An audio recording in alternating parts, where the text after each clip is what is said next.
সম্মানিত ভাইরা আমার, বন্ধুরা আমার, আমাদেরকে ওয়াদা করতে হবে, আমাদেরকে বুঝতে হবে। এই জন্য তো আমি এই আয়াত তেলাওয়াত করেছি।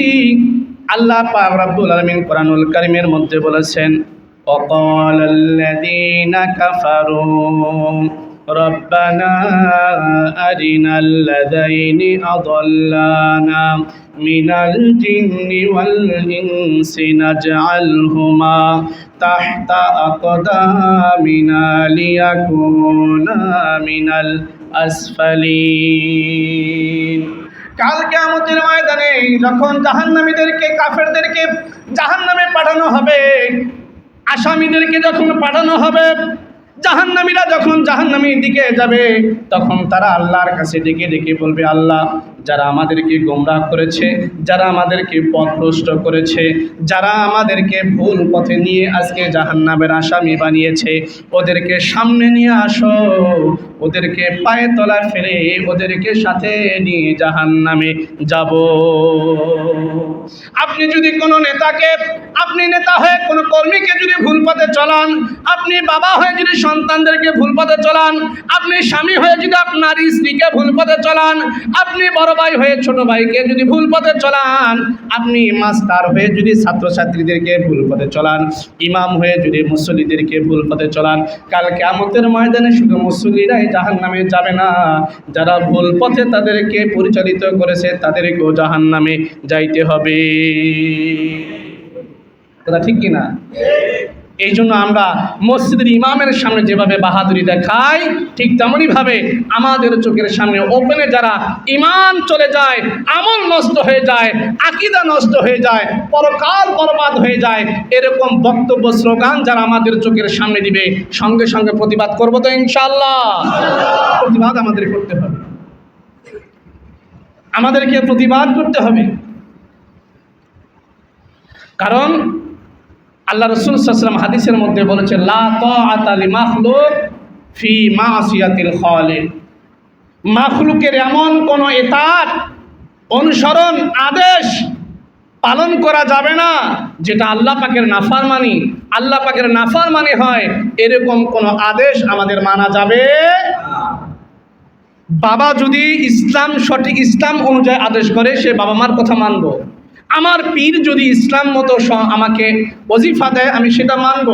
আমার দলের নেতারা যদি আমাকে সঠিকভাবে সাজেশন দেয়, আমি সেটা মানব। কিন্তু যেই আদেশ আমার ঈমান চলে যায়, যেই আদেশে আমার আখিরাত বরবাদ হয়ে যায়, নষ্ট হয়ে যায়, এরকম কোনো আদেশ কোনো মুসলমানের সন্তান মানতে পারে না। এই জন্য আমরা বাংলাদেশকে ভালোবাসি তো নাকি? আমরা আমাদের ধর্মকে ভালোবাসি তো নাকি? তাহলে আমাদের কি করা উচিত? দেশের জন্য যেমন আমাদের কাজ করতে হবে, দেশের জন্য যেমন আমাদেরকে সোচ্চার হতে হবে, ঠিক তেমনইভাবে ইসলামের জন্য আমাদেরকে সোচ্চার হতে হবে। কথা বলেন ঠিক কিনা? চিন্তা করে দেখুন, অন্য দেশে কিন্তু যুদ্ধ শুরু হয়ে গেছে, মুসলমানদের বিরুদ্ধে শুরু হয়ে গেছে। যে মুসলমানের দেশে শত শত বছর ধরে নামাজ আদায় হতো, শত শত বছর ধরে রোজা আমল করতো, মসজিদ আজান হতো, সেই মসজিদগুলোকে তারা দখল করে নিতেছে। ভারতে শুরু হয়ে গেছে, আমাদের বাংলাদেশেও হতে পারে। কারণ আমাদের বাংলাদেশেও ওই সরকারের আমলের, ওই সরকারের দালাল, ভারতের দালাল। আমাদের বাংলাদেশটা যেন শান্তিতে থাকে, এরকম অনেক লোক আছে যারা বাংলাদেশ শান্তিতে যেন না থাকে, এরকম লোক আছে না নাই? আছে না? বাংলাদেশের বিরুদ্ধে চক্রান্ত করতেছে, এখন আছে না নাই? দেশের মধ্যে থেকে আপনি ইতিহাস তালাশ করে দেখুন, অনেক ধর্মযুদ্ধ, অনেক দেশীয় যুদ্ধের মধ্যে যারা কাছে ছিল, যারা আশেপাশে ছিল, তারাই বেশি বিশ্বাসঘাতকতা করেছে। ঠিক কিনা? তারাই বিশ্বাসঘাতকতা করেছে। আমরা কখনো আমাদের শরীরে রক্ত থাকতে আমরা অবশ্যই আমাদের পক্ষে যতটুকু সম্ভব হবে দেশের জন্য, ইসলামের জন্য কাজ করবো তো ইনশাআল্লাহ। সম্মানিত উপস্থিতি, ভারতের যে চক্রান্তগুলো, ভারতের যে গোলমালগুলো, বাবরি মসজিদ ভেঙে দিয়েছে, মুসলমানদের গরু জবাই করতে দেয় না, মুসলমানদেরকে ঈদের নামাজ পড়তে দেয় না, মুসলমানদেরকে আজান দিতে দেয় না, মুসলমানদেরকে ওয়াজ মাহফিল দিতে দেয় না। অথচ ভারতের মধ্যে অনেক বড় বড় হুজুর আছে যারা ফেসবুকে ওয়াজ করে করে নানান রকমের ফতোয়া দিচ্ছে। ওইরকম ফতোয়াবাজি হুজুর আমাদের বাংলাদেশে নাই? আছে না নাই? আমাদের বাংলাদেশে একজন হুজুর স্ট্যাটাস দিয়েছে। আমাদের বাংলাদেশে কিছুদিন আগে একটা লোক স্ট্যাটাস দিয়েছে, খুব মনোযোগ দিয়ে শুনুন।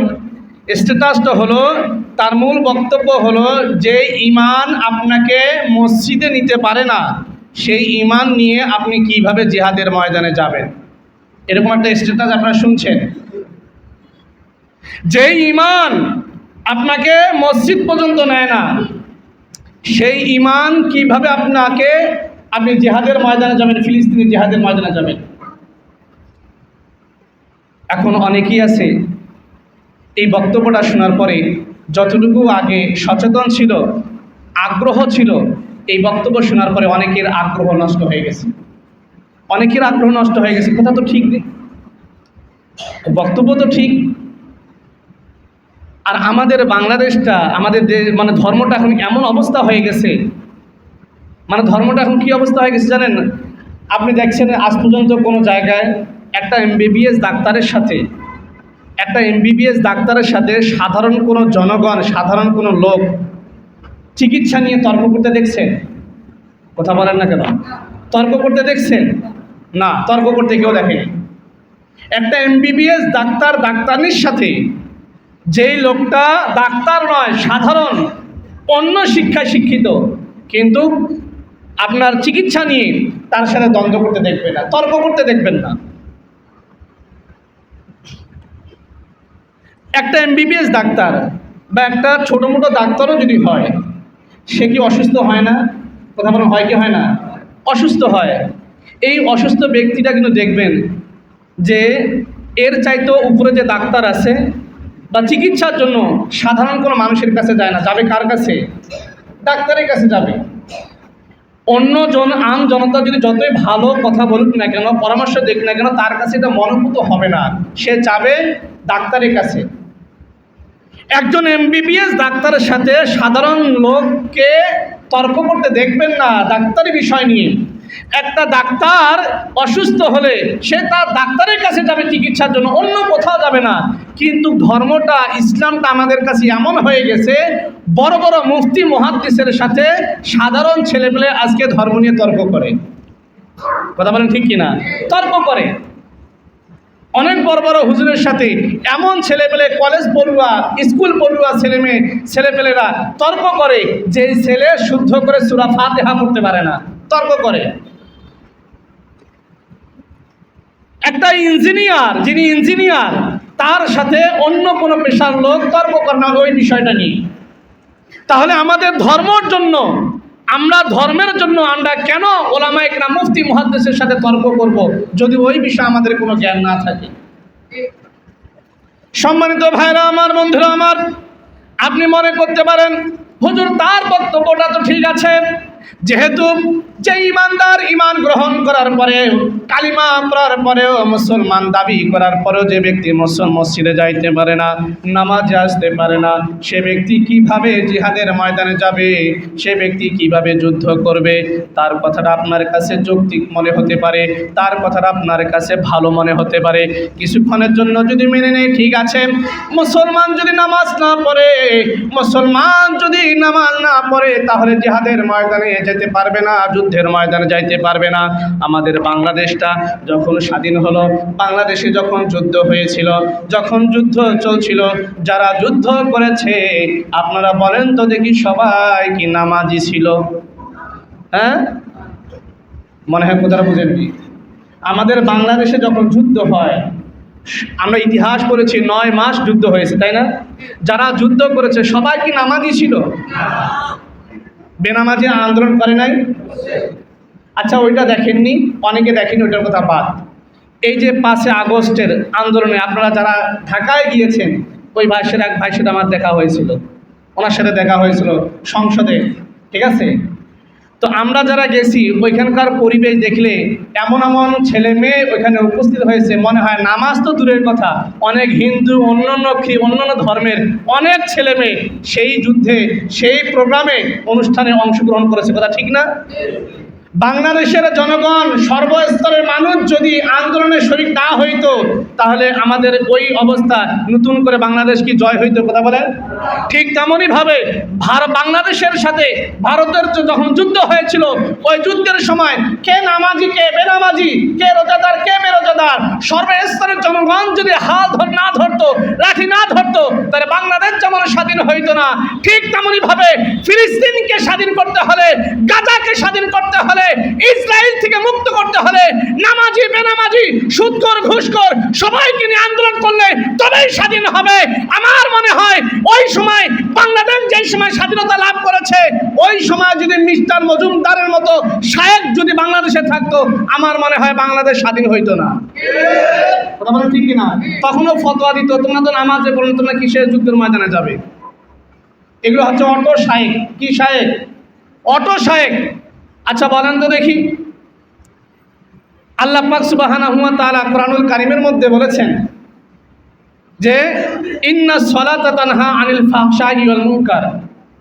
এটা কোরআনের আয়াত, এটা কোরআনের। ইন্নাস সালাতা তানহা আনিল ফাহশাই ওয়াল মুনকার, নিশ্চয় নামাজ মানুষকে মন্দ কাজ থেকে বিরত রাখে।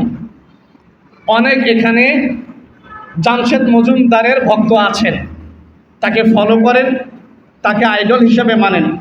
আমার যুক্তিটা এখন আপনি শুনেন, যদি পারেন কোরআন হাদিস অনুযায়ী যুক্তি খণ্ডন করবেন।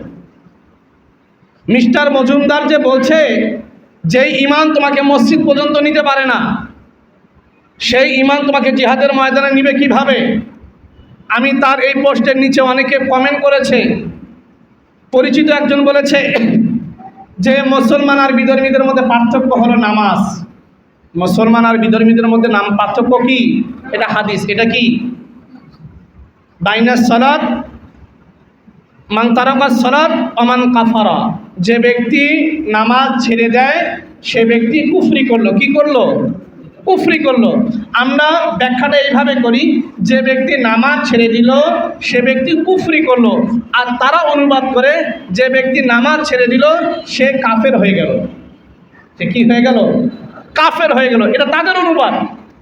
যে ব্যক্তি নামাজ ছেড়ে দিল আমরা বলি সে কুফরি করলো। কুফরি করলো। একটা মুসলমানের নামাজ ছেড়ে দেওয়ার মানে হয় না, নামাজ ছাড়তে পারে না। যেমন আমরা অনেক সময় বলি, ভাই আপনি শিক্ষিত মানুষ হয়ে মুখের ভাষা খারাপ করলেন, আপনি তো শিক্ষিত মানুষ, আপনার মুখের ভাষা খারাপ করা ঠিক হয়নি। বলি কি বলি না? আপনি একটা ভদ্র মানুষ, এই কাজটা আপনার করা উচিত হয়নি।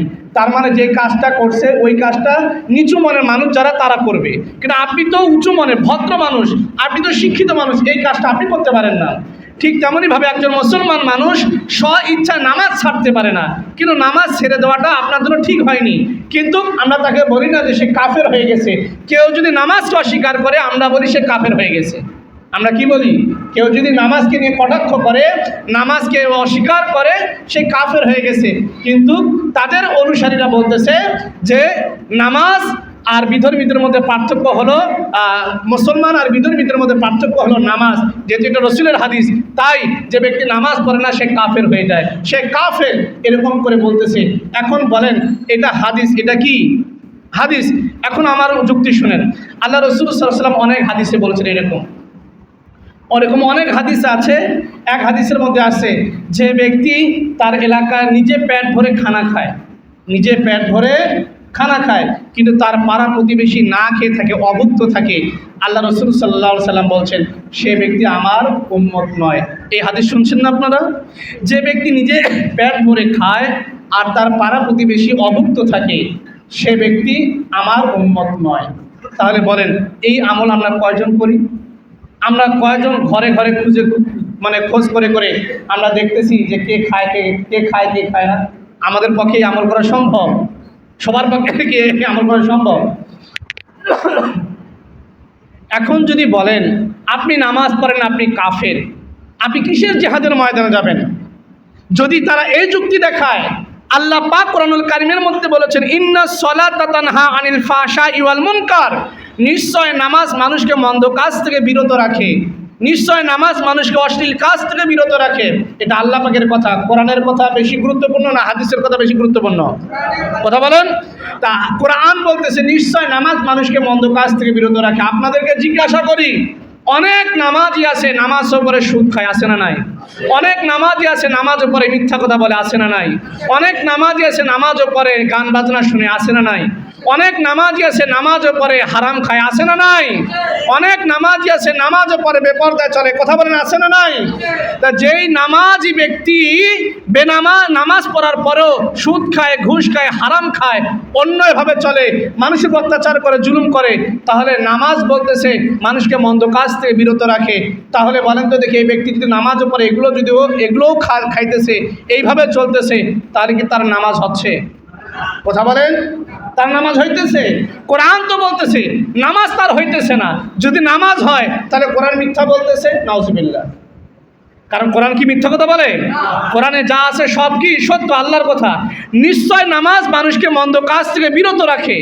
তাহলে যে ব্যক্তি নামাজ পড়ে সে ব্যক্তি সুদ খাইতে পারে না, নামাজি ব্যক্তি ঘুষ খাইতে পারে না, নামাজি ব্যক্তি হারাম খাইতে পারে না, নামাজি ব্যক্তি জেনা করতে পারে না, নামাজি ব্যক্তি অন্যভাবে কাউকে খুন করতে পারে না, নামাজি ব্যক্তি অন্যের সম্পদ নষ্ট করতে পারে না। তাহলে বোঝা যাচ্ছে যে নামাজ পড়ে এগুলোও যদি করে তাহলে তার নামাজ হচ্ছে না। কথা বলেন ঠিক কিনা? এখন আমরা কি ধরে ধরে বলবো 50% নয়, 8% নয়, 99% মুসল্লি আজকে এই রোগে আক্রান্ত? কথা ঠিক কিনা? নামাজও পড়তেছে, অন্যান্য গুনাহের কাজও করতেছে।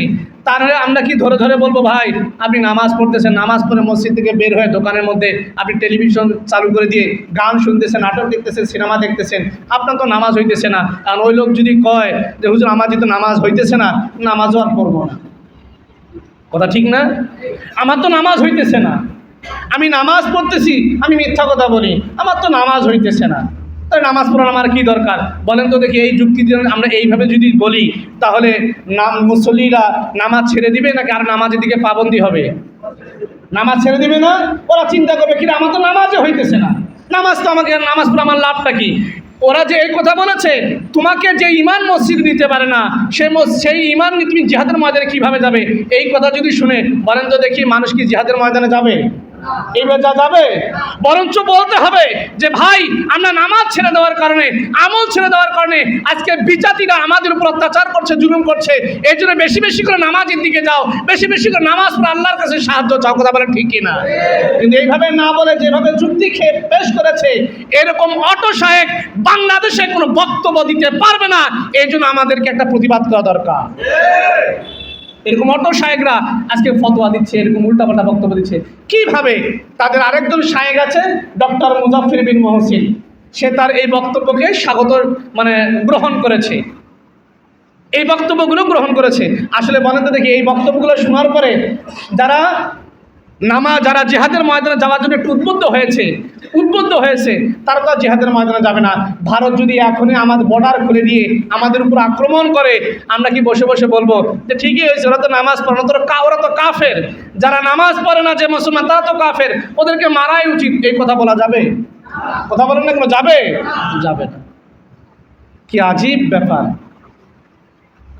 ফিলিস্তিনে যে মুসলমানদেরকে আমরা দেখতেছি মার খাইতেছে, সেই মুসলমানদের অনেকের টাকুনুর নিচে কাপড়, অনেকের টাকুনুর নিচে কি কাপড়, অথচ টাকুনুর নিচে কাপড় পরা কি হারাম। তাই বলে সেই লোকটা যে হারাম কাজ করতেছে আমরা কি বলবো মারছে ঠিকই হয়েছে? কথা বলেন, এটা তো বলা যাবে না। মজলুম ব্যক্তি যদি বিধর্মীয় হয় আল্লাহ তার দোয়া কবুল করে। মজলুম ব্যক্তি যদি গুনাহগার যত বড় পাপিষ্ট হোক না কেন তার দোয়া আল্লাহ কবুল করে। আরে ফিলিস্তিনের মুসলমানদের পক্ষে কথা বলার জন্য শুধু ঈমান নয়, আজকে হিন্দুরা কথা বলতেছে, আজকে ইহুদিরা কথা বলতেছে, আজকে বৌদ্ধরা অনেকে কথা বলতেছে, অনেক খ্রিস্টানরা প্রতিবাদ জানাইতেছে।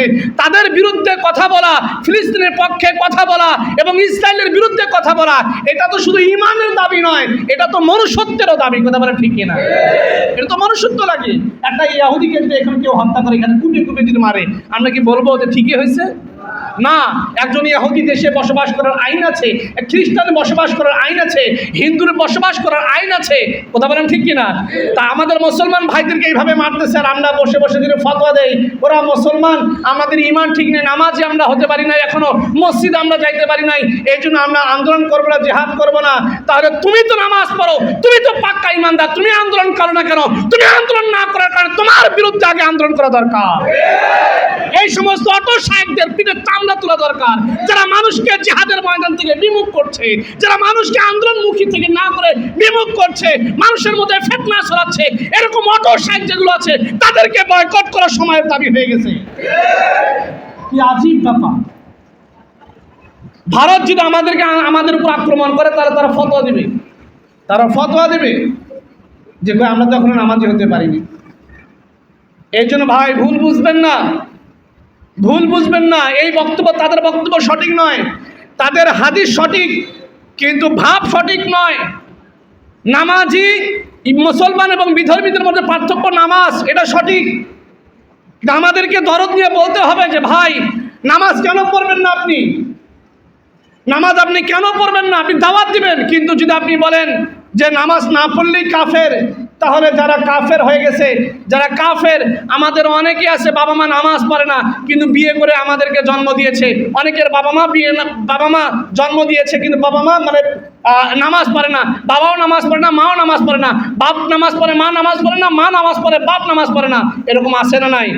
তাহলে যে লোক বাবা নামাজ না পড়লে, মা যদি নামাজ না পড়ে, তাহলে তাদের ফতোয়া অনুযায়ী কাফের এবং মুসলমান, তাই না? কাফের আর মুসলমানদের বিয়ে জায়েজ আছে? কথা বলেন জায়েজ আছে?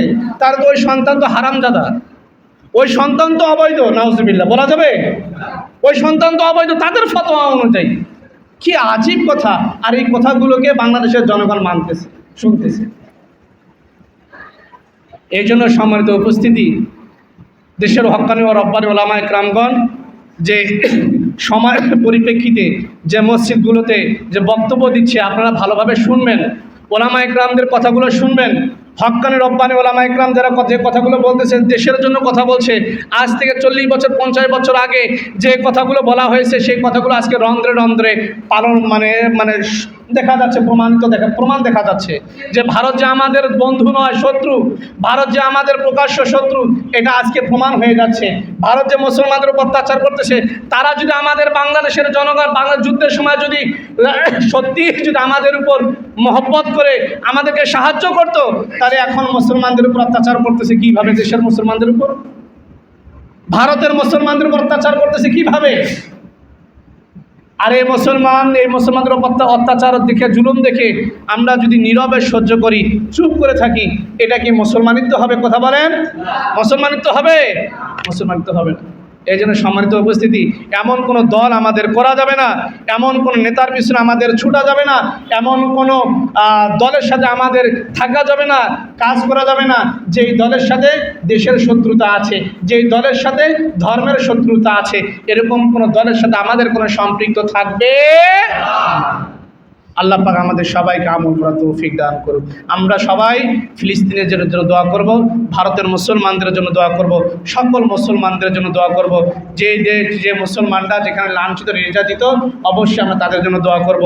আমাদের ঢাকার মধ্যে আগামীকাল না রবিবার, হ্যাঁ 12 তারিখ যে সমাবেশের ডাক দেওয়া হয়েছে, অনেকে যারা যাইতে আগ্রহী তারা অবশ্যই যাবেন। এটা আসলে আমাদের সবার যাওয়া উচিত, আমাদের সকলে যাওয়া উচিত। যারা ফ্রি থাকবেন ইনশাল্লাহ যাবেন, যদি আমরা যাইতে না পারি ইনশাল্লাহ আমরা তাদের প্রতিবাদ, তাদের এই সমাবেশের সাথে আমাদের সমর্থন আছে, ঠিক কি না? সমর্থন আছে তো ইনশাল্লাহ? আমরা অবশ্যই এটাকে সমর্থন করি। যদি নাও যাইতে পারি আমরা তো সমর্থন করতে পারি, ঠিক কি না? এবং আশেপাশে যদি এরকম কোনো প্রোগ্রাম হয় আমরা অবশ্যই প্রোগ্রামে অংশগ্রহণ